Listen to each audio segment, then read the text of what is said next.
Bonjour chers internautes, je vous souhaite la bienvenue sur ma page Lumière Divine. Je voudrais décrypter quelques vidéos qui ont été produites par le prophète Eli Pada. La première vidéo fait savoir une recommandation de jeûne. La deuxième vidéo prescrit une libération.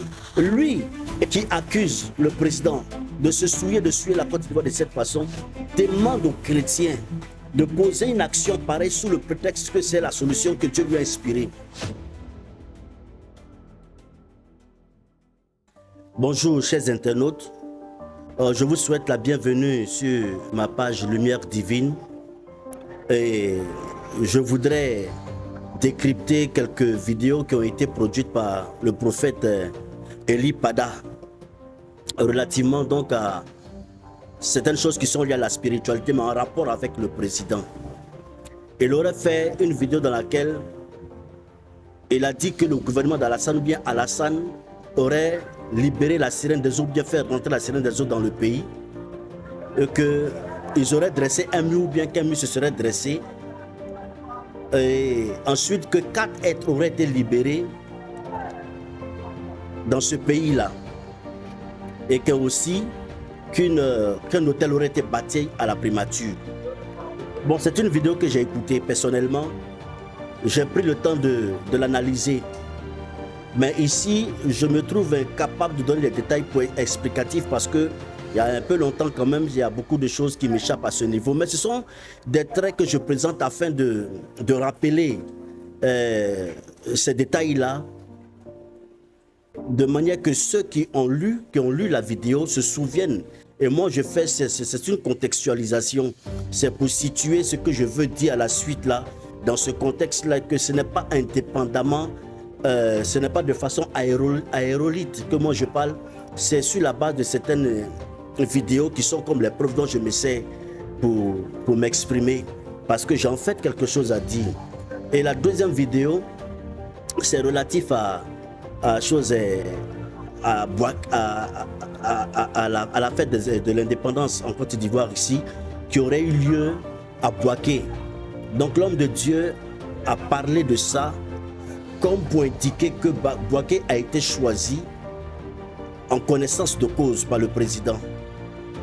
Pour rappel, Bouaké a été le lieu, la ville qui a abrité la rébellion apparemment, et que il y a d'après lui beaucoup, c'est là-bas que résident en fait les pratiques spirituelles impures qui sont liées donc à ce qui a été fait dans le temps. Et si le président donc a choisi le Bouaké, c'est bien pour renouveler son pouvoir. C'est bien pour éveiller ses fétiches de façon qu'il soit retenu, il soit encore à la présidence. C'est en fait pour se donner plus de raisons de rester à la gouvernance de ce pays-là.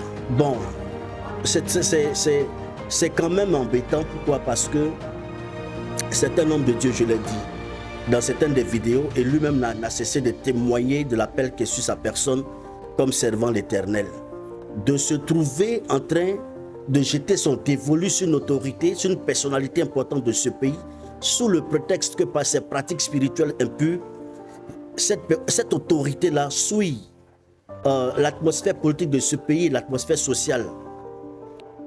Et donc, moi je vois ça comme une accusation qu'il porte sur sa personne.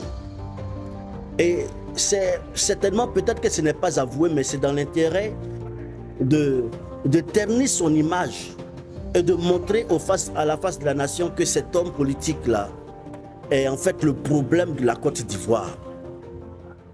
Et lui, les solutions qu'il a proposées relativement à la situation qu'il a présentée comme mauvaise. Pour la première vidéo, c'est qu'il a prescrit aux chrétiens à l'église de Côte d'Ivoire. Et je pense que les vidéos là sont témoins de faire 21 jours de jeûne.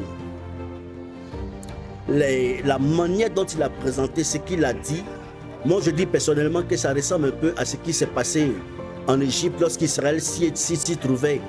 Quand on lit l'Ancien Testament, on le découvre. Si je ne me trompe pas, c'est dans le livre de Genèse. Voilà. Dieu a résolu de frapper les enfants premiers-nés égyptiens.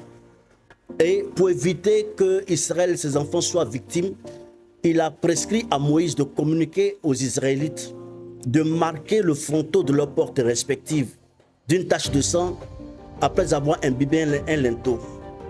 Et quand l'exterminateur passera, quand il verra la tache, ce sera pour lui comme un sens interdit. Il ne rentrerait pas dans les maisons pour tuer ou pour faire mourir les enfants, le premier-né qui s'y trouverait. Donc, comme lui, il a dit que l'Éternel Dieu passera pendant ce moment de jeûne, que celui qui trouvera au dehors, il a averti que ce ne serait pas bon pour lui. Il a insisté, je me souviens bien de ce point. C'est ce qui me fait faire ce rapprochement-là, cette assimilation. Et ce serait dans le but certainement de montrer, de dégager ou bien de faire apparaître l'atmosphère prophétique de la chose, de manière que l'on réalise l'importance, l'utilité, la nécessité de prendre au sérieux ce moment de jeûne-là. La deuxième prescription qu'il a faite est liée à la seconde vidéo. Dans cette vidéo, il a demandé aux chrétiens d'acheter du vin. D'acheter du vin.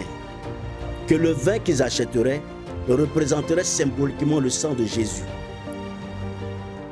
Que ce vin aussi, selon la prescription qu'il a faite, représenterait, autrement dit par la prière qu'il ferait, le sang de toutes les personnes qui mourraient ou qui seraient affectées par le combat, en le versant sur la terre, de manière à, je veux dire, empêcher ou de manière à réduire ces incidents qui pourraient se produire là. Parce que ce vin-là, qui serait considéré comme le sang des victimes, qui serait répandu sur la terre selon sa prescription, donc serait déjà répandu si bien que quand la guerre viendrait, si vraiment guerre il y a, en fait, ce ne serait pas plus que ce sang a été déjà répandu. C'est un peu comme quelqu'un disait que quand on est blessé par un couteau pendant qu'on le manipule, le sang qui apparaît là, je veux dire, il y a un mot qui l'exprime là, c'est comme pour anticiper un accident qui pourrait arriver et donc qui favoriserait donc la couleur du sang de la personne concernée. Donc ce sont ces images-là que je présente pour éclairer un peu cela et attirer votre attention sur la présentation qu'il fait du vin. Le vin concerné là, comme je l'ai toujours pensé, c'est du vin alcoolisé. Ce vin-là, c'est du vin alcoolisé. Et généralement, ce ne sont pas des vins bouchés que les personnes qui font des actions là vont acheter. Je le dis précisément parce que le vin bouché est un vin de qualité meilleure par rapport au vin qui est généralement utilisé par les chrétiens quand il s'agit de faire ce genre de choses. Ce sont les briquettes, les petites boîtes nommées Château de France là, qui ont deux couleurs, là, la couleur rosâtre ou apparemment rouge pourpre et la couleur bleue. On voit ça partout, hein. Voilà, les gens consomment ça, donc c'est répandu. Ce n'est pas parce que moi j'en consomme personnellement que j'en parle, mais c'est connu. Voilà. Et ce genre de choses-là repose, je vais dire, ce qui anime toutes les personnes qui font ces recommandations et ces pratiques-là, c'est sur la base du récit des noces de Cana. Aux noces de Cana, Jésus-Christ s'y est rendu avec ses disciples. Sa mère s'y trouvait. Et après que le vin qui était en consommation est fini, sa mère est venue vers lui et lui a dit « Ah, le vin est fini ». Donc elle a attiré son attention sur ça. La réaction qu'il a eue premièrement, c'est de demander à sa mère le rapport qui existe entre elle et lui. Il dit « Femme, qu'y a-t-il entre toi et moi ?» N'est-ce pas? Et après, sa mère a demandé, elle a dit aux gens de faire ce qu'il leur dira de faire. Bien parce qu'elle savait que son fils lui obéissait. Et donc, quelle que soit sa position, dans tous les cas, il ferait ce qu'elle a demandé. Et Jésus-Christ donc demanda s'il y avait de l'eau. Et ils lui ont montré des flux d'eau. Et il a transformé cette eau-là en vin. Et ceux qui ont dégusté ce vin ont trouvé que c'est un vin de bonne qualité. N'est-ce pas? Seulement qu'il est venu à la fin de la fête en fait. Et quand on remonte un peu, on réalise encore que Jésus-Christ a présenté son sang comme du vin nouveau. Pourquoi? Parce que le vin est consommé. Donc la consommation du vin, ce ne serait pas véritablement le sang de Jésus, parce que qui aurait accès à son sang? Pour qu'il puisse avoir l'occasion de boire cela pour une cause ou pour une autre, ou pour une raison ou pour une autre. Donc comme ce n'est pas possible, alors la représentation veut bien entendu que ce soit une substance, un liquide, qui soit utilisé symboliquement à ce niveau-là. Et ça se voit dans la Sainte Eucharistie concernant les chrétiens quand ils font la prise de choses, ils font l'Eucharistie. Et ça se voit également avec les chrétiens évangéliques quand ils font la Sainte Seine. Ce sont des symboliques spirituelles très importantes, peut-être que les gens ignorent, mais dont le sacrement, et c'est un sacrement, révèle la réalité, la volonté spirituelle même de Dieu. Donc ce ne sont pas des éléments avec lesquels il faut plaisanter. L'apôtre Paul s'est fait entendre à ce niveau-là quand on lit ses épîtres. Et l'homme de Dieu présente ça, ce vin alcoolisé là, il présente ça comme le sang de Jésus, et il demande à l'appui d'une prière que les gens répandent ce sang symboliquement afin de prévenir la coulée du sang si jamais la guerre se présente. Donc ce serait un substitut, une manière donc d'anticiper pour empêcher ou pour réduire tout ce qui pourrait se passer au cas où il y a une guerre. Mais ce qui m'intrigue personnellement là, c'est l'accusation qu'il porte sur le président, le considérant comme quelqu'un dont les actions spirituelles ne sont pas bonnes. Je le dis comme ça pour que nous soyons au même niveau de compréhension. Lui qui accuse le président de se souiller, de suer la Côte d'Ivoire de cette façon, demande aux chrétiens de poser une action pareille sous le prétexte que c'est la solution que Dieu lui a inspirée. Alors qu'en réalité, quand on observe très bien, ce n'est pas une action prophétique. Il faut faire la différence entre une action prophétique et ce genre d'action qui, pour moi, ne sont pas même pas un sacrifice, mais c'est un rituel. Si donc il accuse le gouvernement ou bien il accuse le président d'être un ritualiste tout simplement parce qu'il aurait des personnes qui seraient là pour le faire afin que son pouvoir ait la force et la consistance nécessaires, pourquoi lui qui est homme de Dieu demande à la communauté chrétienne en Côte d'Ivoire de faire pareillement? Et moi je sais qu'il y a des chrétiens qui l'ont fait, j'ai lu le commentaire, il y a certains qui ont demandé des détails. Et quand il avait prescrit le jeûne de 21 jours, il y a des personnes qui ont demandé le sujet. Pourquoi? Parce qu'ils sont intéressés. Ce qui veut dire qu'il y a des chrétiens qui ont exécuté la recommandation qu'il a faite. Mais ce qu'ils ignorent, c'est que cette recommandation est une recommandation culpabilisante. Pourquoi? Parce qu'elle amène des chrétiens à faire des choses qui ne s'intègrent même pas dans la volonté spirituelle divine. Si il se trouve qu'il y a une contraction, il y a une, je veux dire, une action à poser contre, autrement dit, pour purifier l'atmosphère sociale, pour purifier l'atmosphère politique, parce que l'homme de Dieu Pada croit que la pollution spirituelle existe, mais il n'y a tout simplement qu'à demander au Seigneur d'intervenir parce que c'est lui qui a le pouvoir de purifier. Et cela serait plus simple si une prière était recommandée, une prière était demandée. Donc la chose serait quoi? C'est qu'on pourrait demander, à défaut d'organiser un programme qui pourrait réunir toute la communauté chrétienne pour prier véritablement afin que l'atmosphère soit purifiée, l'on pourrait, comme il le fait, passer par les plateformes que présentent les réseaux sociaux, comme il le fait.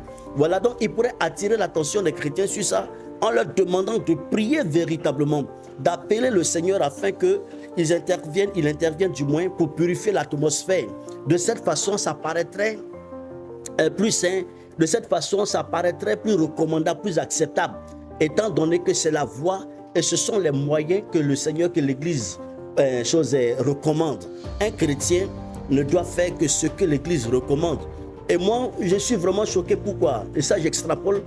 Quand je vois ces pratiques-là, ces pratiques spirituelles-là sont maintenant répandues dans l'Église, dans la maison de Dieu, à tout instant, si ce n'est pas... Non, le vin même a toujours été utilisé. Le vin, et qu'on appelle ça l'huile, du sel, ce sont des choses dont l'assemblage, je veux dire, l'utilisation dans la combinaison qui est prescrite par l'homme de Dieu en question, constitue un cocktail ou bien un élément composite dont l'action est supposée avoir des effets pour conjurer un sort. Ce que les gens ne savent pas là, c'est que les éléments qui sont utilisés, c'est ça, les éléments qui sont utilisés, l'huile, le sel, le vin, en même temps, ou l'eau qui interviendrait.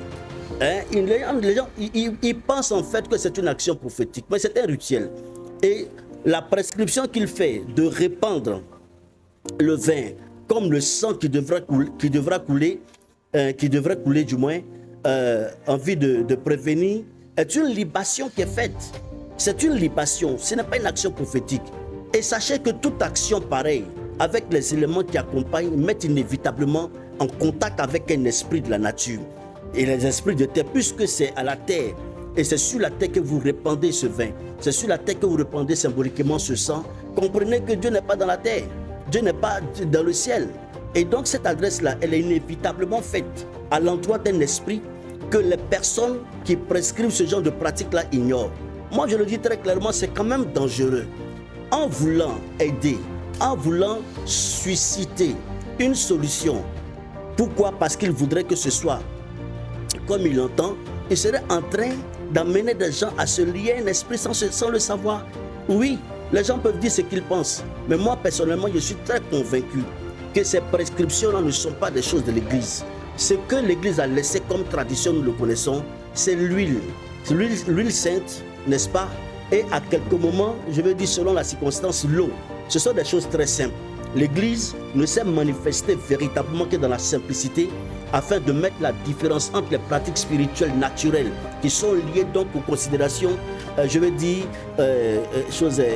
à la spiritualité des gens, n'est-ce pas, à la culture, voilà, de la société, et lui, les pratiques spirituelles qui viennent de lui, lesquelles ont été prodiguées par l'Ancien Testament, dans un contexte théologique ou spirituel bien précis. Donc la recommandation qu'il fait, peut-être qu'il ignore les effets qui y sont liés, mais c'est une alliance qui demande aux gens de le faire pendant qu'il voudrait bien éviter que la Côte d'Ivoire soit captive et que la vie politique dans cette nation, tant que la vie sociale elle-même ne soit pas sous l'influence des forces démoniaques qui, selon ou d'après lui, auraient été relâchées par le président. C'est dangereux. Moi, je le dis que c'est véritablement dangereux. Et ça, je l'ai observé un peu partout. C'est devenu finalement une pratique récurrente qui est en train de prendre une forme de tradition. Maintenant, on ne demande plus aux chrétiens de prier. On ne leur demande plus de jeûner. On ne leur demande plus de faire ce que l'Église recommande. Mais on leur montre une solution miracle apparemment, alors que cette solution miracle-là a des effets spirituels inconnus. Je le dis en connaissance de cause. Je ne vais pas rentrer dans les détails. Mais ce que cet homme de Dieu est en train de faire, il faudrait qu'il sache que ce n'est pas vraiment ce que le Saint-Esprit voudrait. Pourquoi? Parce que les moyens les plus appropriés sont là. Les moyens les plus appropriés sont là. Et je veux dire pour finir que la posture dans laquelle il se met est une posture qui est véritablement dérangeante. La première vidéo fait savoir une recommandation de jeûne. La deuxième vidéo prescrit une libation. Et la posture le présente comme un homme de Dieu établi sur le pays, ou bien établi sur la communauté chrétienne, sur le corps du Christ en Côte d'Ivoire. Moi, personnellement, ce sont ces impressions que je suis en train de décrypter. Et j'attire son attention sur ça pour qu'il comprenne qu'en réalité, personne ne l'a établi prophète sur le pays. Oui, donc il faudrait qu'on le sache jusqu'à preuve du contraire. Depuis le départ de Feu Kakou Sévérin, aucun homme de Dieu n'a été présenté par l'Éternel, le Dieu d'Israël, comme un prophète sur le pays. C'est vrai qu'il y a des gens qui prophétisent, il y a des hommes de Dieu qui prophétisent. Et depuis un moment, on a réalisé qu'il y a des prophéties qui fusent de partout. Et cela ne se fait principalement que dans les périodes électorales. Mais on pourrait reconnaître qu'il y a des prophètes dans ce pays en dehors de ça. Pourquoi c'est seulement au cours des périodes électorales? Est-ce que ce sont des périodes assez critiques? Peut-être. Mais on ne reconnaît véritablement la manifestation prophétique de Dieu que dans le caractère quotidien courant de la vie de la société.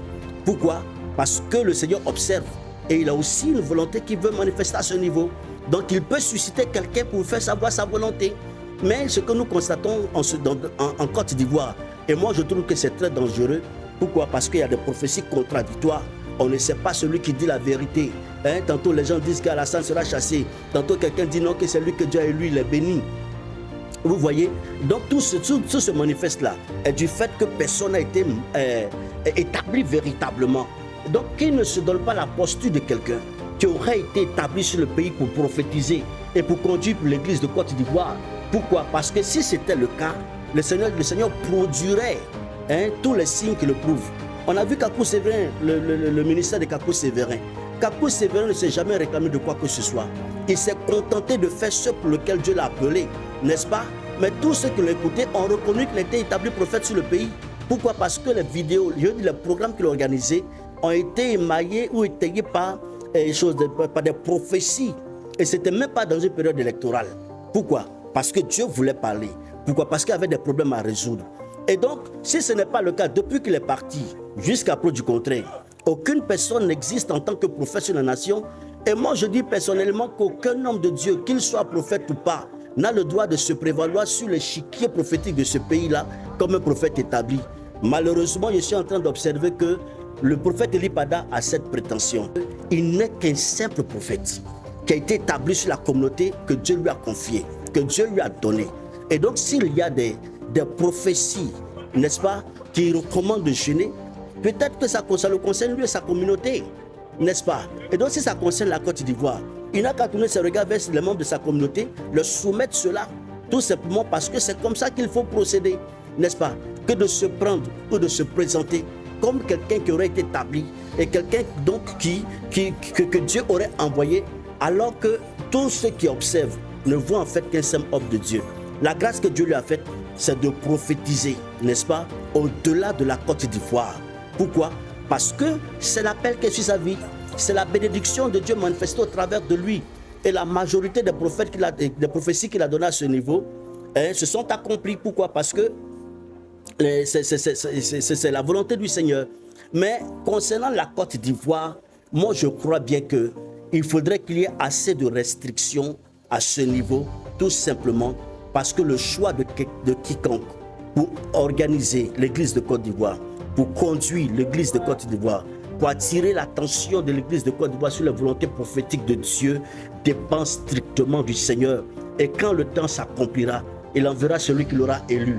Pour l'heure, je veux que cet homme de Dieu se mette dans sa coquille et fasse avec assez d'humilité, avec assez de simplicité, avec assez de clairvoyance, ce pour lequel Dieu l'a appelé ou ce qu'il lui a confié, afin que ce genre d'intervention que je suis en train d'avoir n'ait pas lieu. Parce que tant que il débordera, qu'il sache que si ce n'est pas moi, quelqu'un d'autre aussi serait suscité ou bien quelqu'un d'autre ressentira le besoin de s'exprimer pour canaliser. Et moi je le dis enfin, qu'il y a trop de désordre dans ce pays sur le plan religieux. Trop de désordre dans ce pays sur le plan prophétique. Tellement de désordre que finalement, je vais dire que le chemin prophétique est recouvert. Amen. Le chemin prophétique est recouvert. On ne sait pas exactement sur la personne à laquelle se fier ou ce qu'il faut faire véritablement. Alors que l'homme de Dieu m'entende et qu'il croit bien que ce n'est pas contre lui, mais bien au contraire. Ce sont les choses que moi je ressens. Des choses qui ont fait leur apparition dans mon cœur à partir de l'instant où je me suis mis à écouter ces vidéos. Alors que Dieu soit avec tous et que la paix du Seigneur soit sur la Côte d'Ivoire.